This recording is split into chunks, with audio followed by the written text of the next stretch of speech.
Green Mahakumbh. Why in news? On 31st January 2025, Prayagraj is going to host Green Mahakumbh, uniting over 1,000 environmental and water conservation workers from across the country. Shiksha Sanskriti Utthan Nyas has organized this unique event as part of Gyan Mahakumbh, with Uttar Pradesh Chief Minister acting as its chief patron. Shiksha Sanskriti Utthan Nyas organizer. Key points: National level discussion on environment. The discussion will address issues related to nature, environment, water, and cleanliness. Experts will share insights on balancing the five elements of nature and tackling associated challenges. The event will explore methods to raise awareness among Mahakumbh visitors about environmental protection and cleanliness campaign. Agencies, public representatives, and local citizens are working together to ensure the success of the Clean Mahakumbh initiative. Swachhata Rath Yatra. The Swachhata Rath Yatra was also launched in Prayagraj to promote cleanliness and raise public awareness, attracting significant community participation. Objectives. It aims to present Prayagraj as a symbol of cleanliness for Mahakumbh devotees and tourists. By maintaining a pristine environment along the Mahakumbh Nagar route, the initiative ensures a welcoming atmosphere for millions of expected visitors. Awareness campaign through performances. A street play artist carrying color-coded dustbin demonstrated proper waste segregation for wet and dry waste. A cleanliness-themed music band performed alongside the chariot, reinforcing the message of maintaining a clean city. Safai Mitra, sanitation workers, and municipal corporation staff played a vital role in promoting and implementing cleanliness measures. Caste atrocity complaint in UPY in news. Recently, the National Commission for Scheduled Caste (NCSC) has acknowledged an atrocity complaint filed against a member of Uttar Pradesh Transgender Welfare Board. The Movement for Horizontal Reservation National Commission for Scheduled Caste has acknowledged an atrocity complaint filed against a member of Uttar Pradesh Transgender Welfare Board. The Movement for Horizontal Reservation for Transgender Individuals in Government Job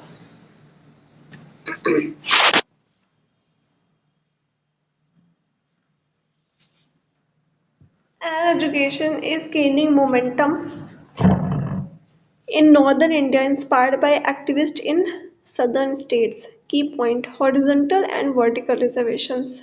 Vertical reservations create a separate quota category under which all transgender individuals qualify, regardless of their socio-economic background. Horizontal reservation allocate a percentage of seat for transgender individuals within each socio-economic category, addressing the layered discrimination faced by marginalized caste trans people.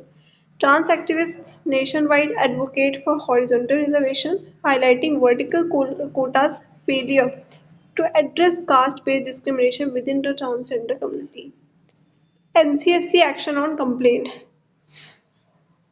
NCSC issued notices to the Saharanpur District Administration and Police based on a complaint by Dalit trans women activist. She alleged that a member of Uttar Pradesh Transgender Welfare Board harassed activists supporting horizontal reservation. She submitted a recording where the members allegedly used casteist and transphobic slurs, including deliberate misgendering. The member denied the allegation, claiming the voice in the recording was not hers and questioning the legality of recording calls. She accused the complaint of misusing constitutional provisions and plans to file the complaint with the National Human Rights Commission (NHRC) and NCSC. Debate on reservation policy. The 2014 Supreme Court judgment directed reservation for transgender individuals as socially and educationally backward classes, sparking differing interpretation. In Madhya Pradesh, transgender individuals were added to state OBC list in April 2023. High Court, including Karnataka, Madras, and Calcutta, have ruled in favor of horizontal reservations. Diverging opinion on reservation. One perspective support vertical reservation, asserting that discrimination against transgender individuals stem from gender, not caste. It challenges the idea that transgender individuals retain their caste identity after transitioning, referencing the 2014 court judgment. The opposing view critiques this interpretation as overlooking the caste diversity within the transgender community, emphasizing that horizontal representation address the layered discrimination faced by marginalized caste transgender individuals. Broader implications. Supreme Court refused to clarify the ambiguity in 2014 judgment in March 2023. The debate underscores the need for nuanced policies to ensure equitable representation for transgender individuals across socioeconomic categories. National Commission for Scheduled Castes (NCSC). National Commission for Scheduled Castes is a constitutional body established with a view to provide safeguard against the exploitation of scheduled castes and to promote and protect their social, educational, economic and cultural interest. Composition. National Commission for Scheduled Castes comprises a chairperson, a vice chairperson, and three additional members. These positions are filled through the President's appointment, indicated by a warrant under his hand and seal. Their conditions of service and tenure of office are also determined by the President. Next comes Sambhal Mosque case. Why in news? Recently, the Allahabad High Court sought responses from the central and state government, the Archaeological Survey of India, and local authorities regarding a plea filed by the Shahi Jama Masjid Committee in Sambhal, challenging a trial court's order.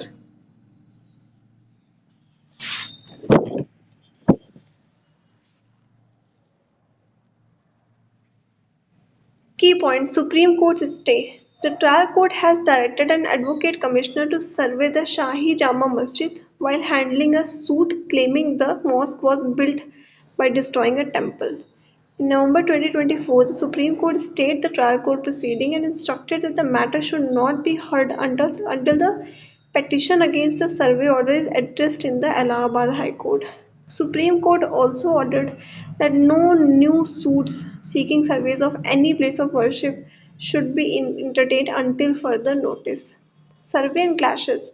In 2024, the local court ordered a survey of the Mughal era mosque following a petition claiming that mosque was built in 1526 after demolishing a temple dedicated to Kalki, Lord Vishnu's last incarnation.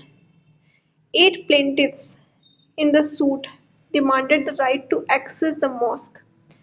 Violence erupted in Sambhal on 24th November 2024 after clashes between police and protesters against the survey, resulting in 5 deaths and multiple injuries. Historical context of the Jama Masjid. Jama Masjid in Sambhal is one of the three mosques constructed during Babur's reign 1526 to 1530. The others include the mosque at Panipat and the new demolished Babri Masjid. Historian Howard Crane described the mosque architectural feature in this work in his work The Patronage of Babur and the Origins of Mughal Architecture. Crane noted a Persian inscription stating that Babur ordered the mosque construction in December 1526 through his Subedar Jahangir Kuli Khan. Archaeological Survey of India. Archaeological Survey of India under the Ministry of Culture is the premier organization for the archaeological research and protection of the cultural heritage of the nation. Ancient Monuments and Archaeological Sites and Remains AMASR Act 1958 governs the functioning of Archaeological Survey of India. It administers more than 3,650 ancient monuments, archaeological sites, and remains of national importance. Its activities include carrying out surveys of antiquarian remains, exploration and excavation of archaeological sites, conservation and maintenance of protected monuments, etc. It was founded in 1861 by Alexander Cunningham, the first Director General of Archaeological Survey of India. Alexander Cunningham is also known as father of Indian archaeology. Next come implementation of criminal laws in Uttar Pradesh. Why in news? Recently, the Union Home Minister emphasized the need to implement the three new criminal laws in Uttar Pradesh, seven police commissionerates by 31st March 2025. Seven police commissionerates are Varanasi, Lucknow, Meerut, Ghaziabad, Gautam Budh Nagar, that is Agra, that is Noida, then comes Agra and Kanpur. Key points. Review meeting. The Union Minister reviewed the implementation of three new criminal laws with Uttar Pradesh Chief Minister.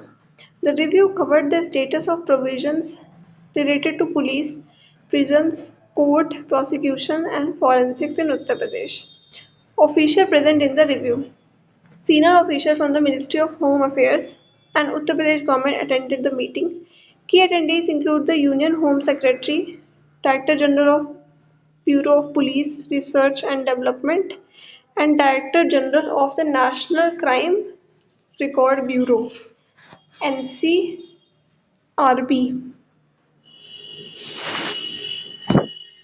Directives and recommendation. He instructed the Uttar Pradesh Chief Minister to review progress on the implementation of new laws in February 2025. He suggested fortnightly reviews by the Chief Minister and weekly review by the Chief Secretary and Director General of Police (DGP) involving relevant department. Use of technology and forensic resources. He stressed increasing the use of technology, recommending more than one forensic mobile van per district. Forensic teams should be categorized into serious, common, and very common cases to optimize resource allocation and prioritize critical cases. So, forensic teams should be categorized into serious, common, and very common cases to optimize resource allocation and prioritize critical cases. Monitoring of zero FIRs. He also called for regular monitoring of zero FIR transfer to the respective states, ensuring accountability and efficiency. Bureau of Police Research and Development. The Government of India established Bureau of Police Research and Development under the Ministry of Home Affairs in 1970. Bureau of Police Research and Development replaced the Police Research and Advisory Council in 1966 with the primary objective of modernization of police force. In 1995, the government decided to entrust issues relating to correctional administrative work to the Bureau of Police Research and Development. Thereby, BPRD, that is Bureau of Police Research and Development, has to ensure the implementation of prison reforms as well. Government of India decided to create a national police mission under the administrative control of Bureau of Police Research and Development to transform the police forces in the country. In August 2020, it observed its 50th Foundation Day. It has been publishing data on police organizations since 1986. What is zero FIR? Zero FIR is an FIR that can be registered by any police station, irrespective of jurisdiction, when it receives a complaint regarding a cognizable offence. No regular FIR number is assigned at this stage. After receiving the zero FIR, the relevant police station registers a fresh FIR and starts the investigation. It is meant to help victims of serious crime, especially women and children, to lodge a complaint quickly and conveniently without having to go from one police station to another. It is also meant to ensure that the evidence and witnesses are not lost or tampered with due to delays in filing the complaint. It is transferred to the relevant police station where the offence has taken place or where the investigation has to be conducted. National Crime Records Bureau. National Crime Record Bureau was set up in 1986 to function as a repository of information on crime and criminals to assist the investigators in linking the crime to the perpetrators. On the recommendation of Tandon Committee, National Police Commission 1977 to 1981, and the Ministry of Home Affairs MHA Task Force 1985. It is a part of Ministry of Home Affairs and is headquartered in New Delhi. National Crime Records Bureau also acts as national warehouse for the fingerprint record of Indian and foreign criminals and assist in locating interstate criminals to fingerprint search. The National Crime Record Bureau has four divisions. First is Crime and Criminal Tracking Network System. Crime Statistics is the second one. Fingerprints, and last is training. It also publishes some useful reports. So, NCRB publications are Crimes in India, Accidental Deaths and Suicides, Prison Statistics, Report on Missing Women and Children in India. These publications serve as principal reference point on crime statistics not only for police officers but also for criminologists, researchers, media, and policymakers not only in India but abroad as well. So, our next news is alarming rise of hypertension in Uttar Pradesh. Why this is in news? Recent data from the National Family Health Survey number 6, reveals a worrying trend in Uttar Pradesh, where one in every four individuals is at risk of hypertension. So, one in four individual in Uttar Pradesh is at risk of hypertension. This health condition, often referred to as silent killer, poses a significant threat due to its potential to cause severe complications such as strokes and heart attacks. Key points. The All India Institute of Medical Sciences (AIMS) has observed that among patients seeking treatment, approximately 25% are at risk of hypertension. Alarmingly, many of these individuals are unaware of their condition, increasing their vulnerability to severe health complications such as brain strokes and heart attacks. In response, AIMS has initiated comprehensive data collection on patients and their caregivers to facilitate early detection and management of hypertension. The distinction between general blood pressure fluctuation and hypertension. What is the distinction? So, while a normal blood pressure reading for young adult is typically around 120 slash 80 millimeter Hg, readings of 140 slash 90 millimeter Hg or higher are indicative of hypertension. Regular monitoring is crucial as even the slight increase can lead to significant health issues. To combat this growing health concern, AIMS is collaborating with the Indian Council of Medical Research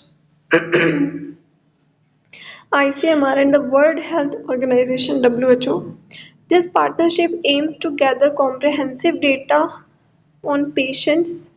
So AIMS is collaborating with Indian Council of Medical Research, and on a world level it is collaborating with World Health Organization. This partnership aims to gather comprehensive data on patients and their families, focusing on the prevalence of blood pressure issues, hypertension, and diabetes. The goal is to identify patterns and risk factors, enabling targeted intervention to prevent and manage hypertension effectively. Goal is to identify patterns and risk factors, enabling targeted intervention to prevent and manage hypertension effectively. The National Family Health Survey report serves as a critical reminder of escalating risk of hypertension in Uttar Pradesh. It underscores the necessity for increased awareness, regular health screenings, and prompt medical attention to mitigate the adverse effect associated with this condition. What is hypertension? So, about hypertension, high blood pressure is when the pressure in your blood vessels is too high. That is 140 slash 90 millimeter Hg or higher. It is common but can be serious if not treated. Blood pressure is written as two numbers. First is the systolic number, represent the blood pressure in blood vessels when the heart contracts or beats. The second diastolic number represents the pressure in vessels where the heart rests between beats. World Hypertension Day is celebrated on 17th May every year to promote awareness about hypertension and encourage people to prevent and control their silent killer. India's hypertension burden.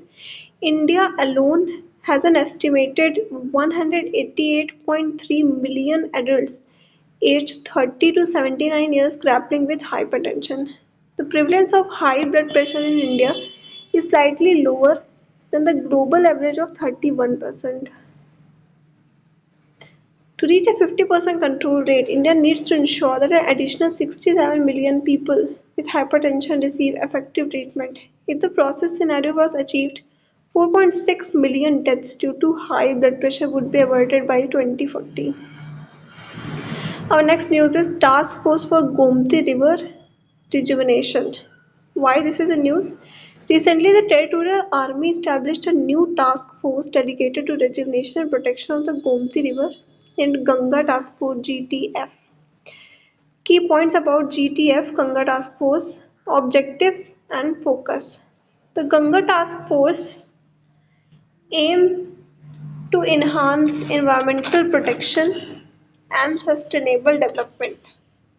GTF aims to enhance environmental preservation and sustainable development.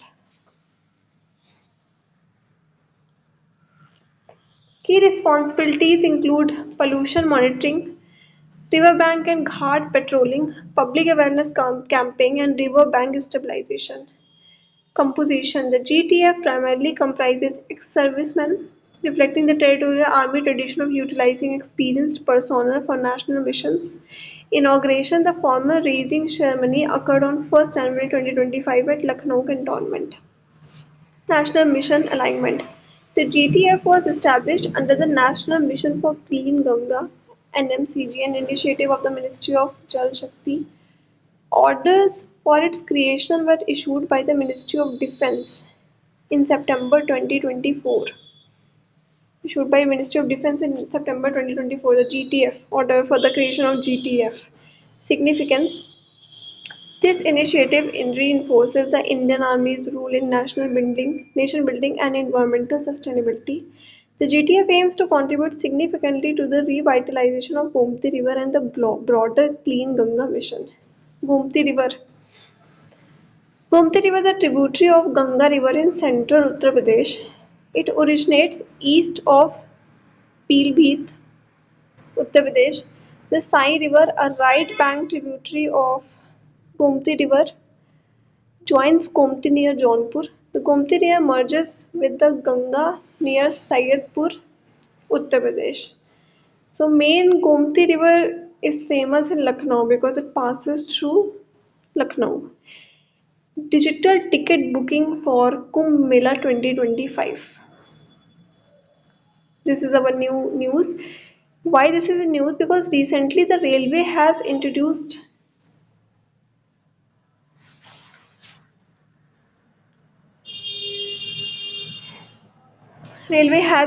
jackets with QR scanners for volunteers to digitize ticket bookings for passengers ahead of the Kumbh Mela 2025. Key point: deployment of official North Central Railway officials from the Prayagraj division will wear fluorescent green jackets with QR code embedded at the back. Devotees can scan the QR code to access the unreserved ticketing system mobile app. The app allows passengers to book unreserved tickets digitally, avoiding long queues. Railway will operate over 10,000 regular trains and more than 3,000 special trains during the event. Mahakumbh Rail Seva 2025 app. Railways have launched an app and portal to provide train schedules, guest house information, helpline numbers, and more. 28 guest houses with a capacity of 1.3 lakh devotees will accommodate visitors. A toll-free number 1800 has been active since 1st November 2024.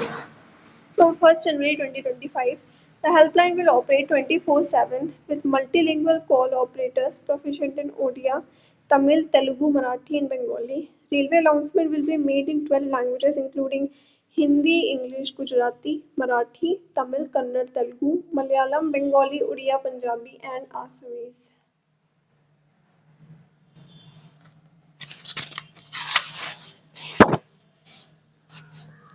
So again, we'll talk about Kumbh Mela. What is Kumbh Mela? It is the largest peaceful congregation of pilgrims on earth, during which participants bathe or take a dip in sacred water. This gathering takes place at four different places, namely in Haridwar on the banks of Ganga, in Ujjain on the bank of Shipra, in Nashik on bank of Godavari, which is also called Dakshar Ganga, in Prayagraj at the confluence of Ganga and Yamuna, and the mythical invisible Saraswati River, which is also this conference is called Sangam. Different type of kumbh. Kumbh Mela is celebrated 4 times over a course of 12 years at Haridwar and Prayagraj. Ardh Kumbh Mela is held every 6 years.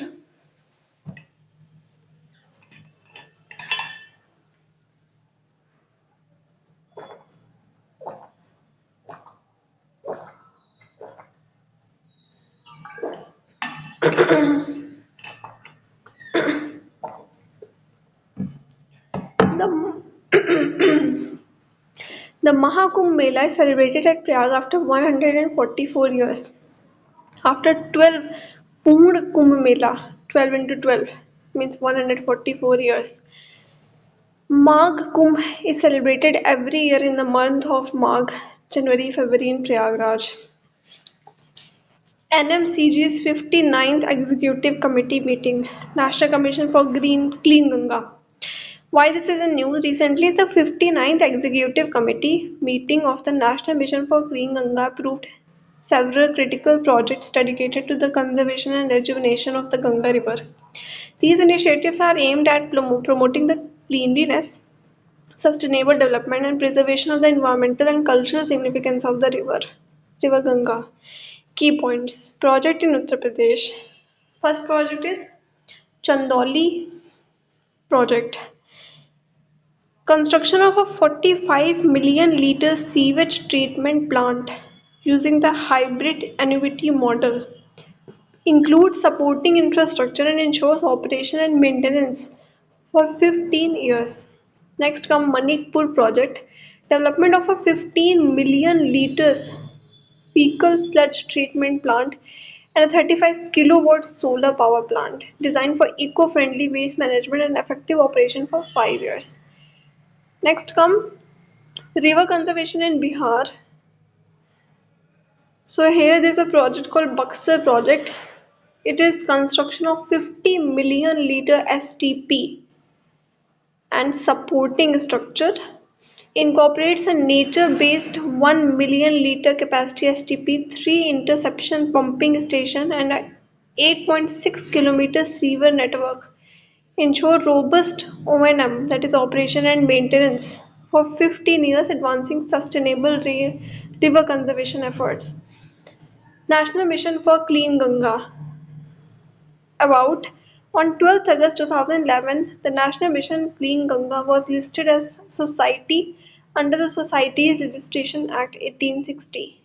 It acted as an implementation arm of the National Ganga River Basin Authority, which was constituted under the provision of Environmental Protection Act 1986.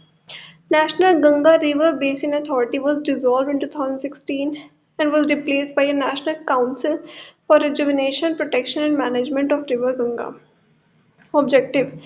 The objective of National Mission for Clean Ganga is to reduce pollution and ensure the rejuvenation of Ganga River. Namami Ganga is one of the coveted program of National Mission for Clean Ganga to clean the Ganga River. This can be achieved by promoting intersectoral coordination for comprehensive planning and management and maintaining minimum ecological flow in the river with the aim of ensuring water quality and environmentally sustainable development. Promoting intersectoral coordination for comprehensive planning and management and maintaining minimum ecological flow in river with the aim of ensuring water quality and environmentally sustainable development.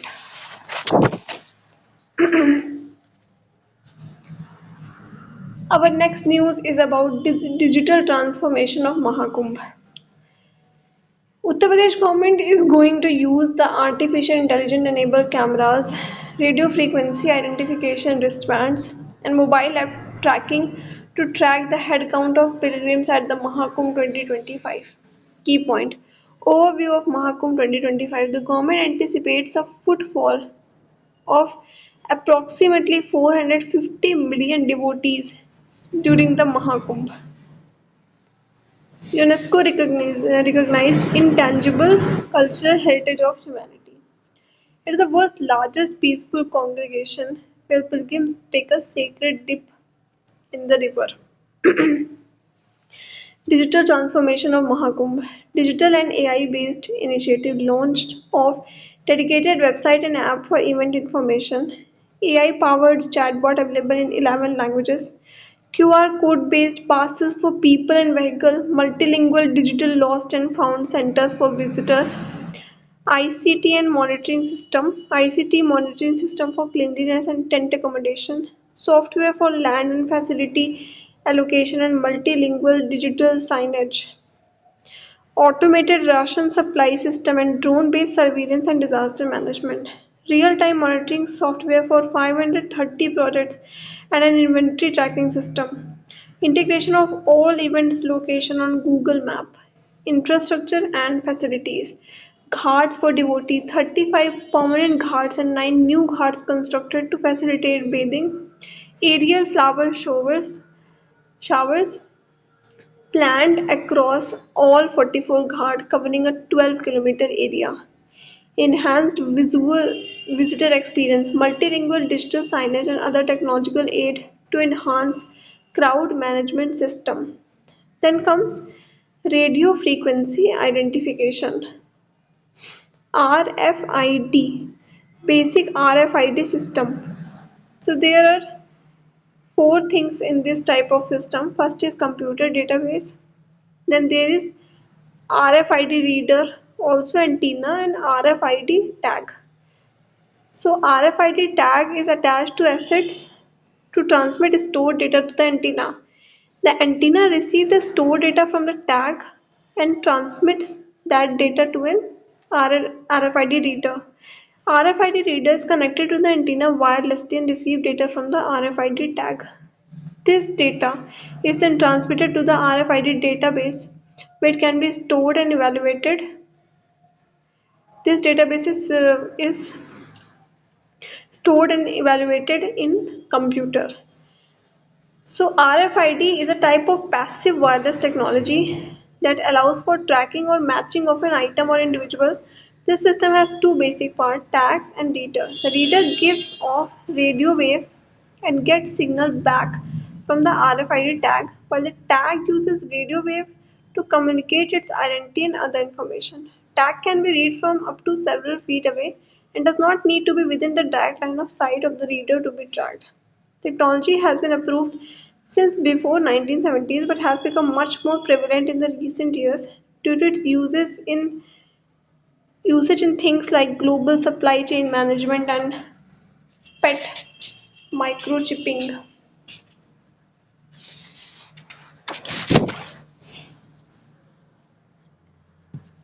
Then we will talk about UNESCO list of intangible cultural heritage because Mahakumbh is also a UNESCO intangible cultural heritage.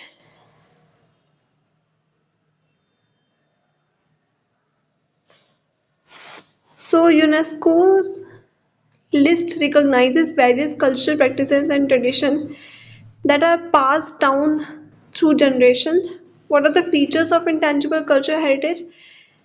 There are four features. First is it must be traditional, contemporary, and living. Second, it should be inclusive, that is, it recognizes and respects diversity. Third is representative, it reflects the traditional practices. And fourth, it should be community based. Then there are two types of list under ICH, that is intangible cultural heritage. First is list of intangible cultural heritage of humans. Then second is the need of urgent safeguarding. Five domains of UNESCO 2003 convention, which is intangible cultural heritage. Oral tradition and expression, including languages. Second is performing art. Third is social practices, rituals, and festive events. Fourth is knowledge and practices concerning nature and universe. And fifth is traditional craftsmanship. So, how many intangible cultural heritage are there? There are 15 intangible cultural heritage in India. First is Garba of Gujarat. Second is Durga Puja in Kolkata. Third is Kumbh Mela. Fourth is Nowruz. Fifth is Yog. Sixth is traditional brass and copper craft of utensil making. Seventh is Sankirtan. Eighth is Buddhist chanting of Ladakh. Ninth is Mudiyettu. 10th Kalbela folk song and dances of Rajasthan. 11th Chhau dance. 12th Raman. 13th Ramlila. 14th tradition of Vedic chanting. And 15th is Kuliyattam Sanskrit theatre. So the Kumbh Mela was made intangible cultural heritage in the year 2017. The recent entry is the Garba of Gujarat, which made its entry in 2023.